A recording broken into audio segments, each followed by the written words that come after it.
പൂച്ചയുടെ രക്ഷാദൗത്യവും നമ്മൾ കണ്ടതാണ്. കലൂരിലെ സുഭാഷ് പൂച്ച ഒടുവിൽ പൂച്ചയെ താഴെ ഇറക്കി.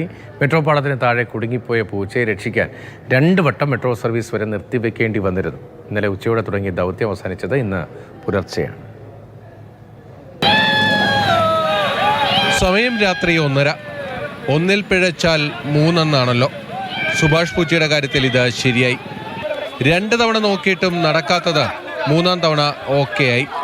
സുഭാഷിനെ പൂട്ടാൻ ഒരു കൂടുമായാണ് രാത്രിയിൽ റെസ്ക്യൂ ടീം കയറിയത്.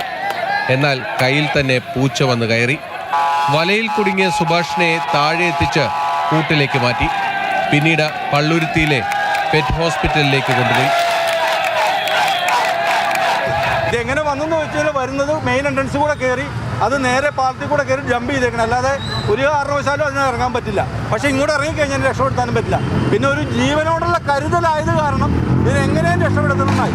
അപ്പോൾ ഒരു തവണ വന്നിട്ട് പലപ്പോഴും മടങ്ങി പോകേണ്ടി വന്നു. അപ്പോൾ നമ്മൾ ഇന്നത് തീർച്ചയായിട്ടും മെട്രോയും കൂടെ സഹകരിച്ചു.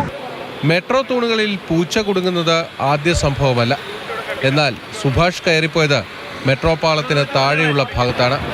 ഇവിടെ രക്ഷാപ്രവർത്തനം ഏറെ ദുഷ്കരമായിരുന്നു. പാളത്തിലെ വൈദ്യുതി പ്രവാഹം ഓഫ് ചെയ്യാതെ ഇവിടേക്ക് കയറാൻ കഴിയില്ല. ഇന്നലെ 2 തവണ മെട്രോ സർവീസ് നിർത്തിവെച്ച് പൂച്ചയെ രക്ഷിക്കാൻ ശ്രമിച്ചു. പക്ഷേ നടന്നില്ല.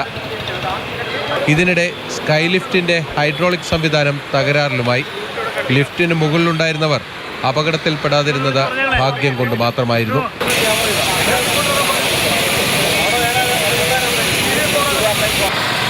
രണ്ടാം ദൗത്യത്തിൽ ഏതാണ്ട് അരമണിക്കൂറാണ് മെട്രോ സർവീസ് നിർത്തിവയ്പ്പിച്ചത്. പക്ഷേ സുഭാഷ് റെസ്ക്യൂ ടീമിൻ്റെ അടുത്തേക്ക് പോലും എത്തിയില്ല. ഒടുവിൽ ഭക്ഷണവും വെള്ളവും വച്ച് അവർ മടങ്ങിപ്പോന്നു. രാത്രി മെട്രോ സർവീസുകളെല്ലാം അവസാനിപ്പിച്ച ശേഷം സുഭാഷിന് വേണ്ടി രക്ഷാദൗത്യം പുനരാരംഭിക്കാനായിരുന്നു തീരുമാനം. അതാണ് ഒടുവിൽ വിജയം കണ്ടത്.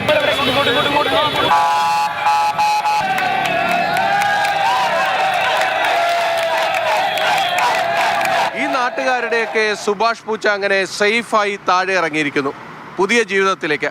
കാരണം ഈ മെട്രോ പില്ലറിന് മുകളിലായിരുന്നു ഇനിയും കഴിഞ്ഞിരുന്നെങ്കിൽ ഒരുപക്ഷെ അതിൻ്റെ ജീവൻ തന്നെ അപകടത്തിലാകുമായിരുന്നു.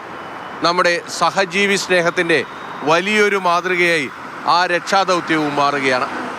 കൊച്ചിയിൽ നിന്നും ബിനിൽ, മാതൃഭൂമി ന്യൂസ്.